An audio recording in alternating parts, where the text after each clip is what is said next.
295-13 is the dark-hided narrow-belted one that's up first here in this pair, and she's the first 295 to talk about. The first thing I will mention is these are out of lot 1, the sow that sold in the Built the Brand sale, and the owner of that sow elected to keep her at the farm, and we're still working with her, and we've got to make her work for him. And if it weren't for that, I can tell you these gilts certainly wouldn't be offered.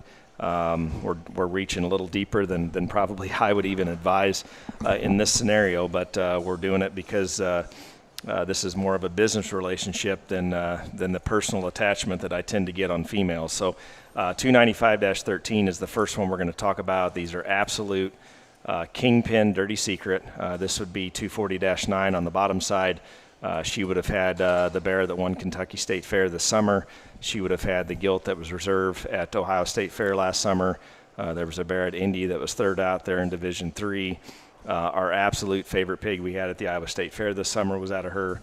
The list is pretty long. This is a key sow. This is a phenomenal litter. She had all gilts and one little male that did not survive the nursery. And so I can tell you we've got some depth, and this is dash 13, 295-13. Yeah, I mean, after everything he just rattled off there, and then what you're seeing on screen doesn't get you fired up, trying to tie into one, I'm not sure what really can. Man, this thing's good. She's crazy good looking up front. Her tail head is huge, and it's cranked up right where it's got to be.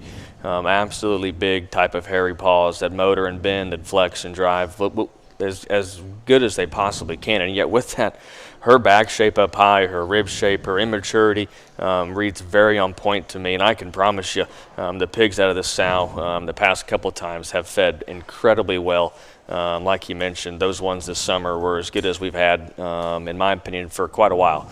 And sometimes the stars don't always line up. But this sow's resume on paper, the list is not as long as it needs to be.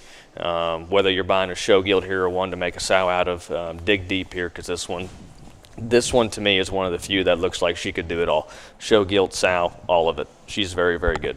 And I don't think we've talked enough from a crossbred gilt standpoint about resale value. And I know, from our program standpoint, I take great pride in what residual value they have when their show careers are over. And I would rank our program, that HH Influence, up there with anybody's from a value standpoint when they're done showing. And this one, her value, her projected value, will be far greater than whatever she brings on the 26th, for sure.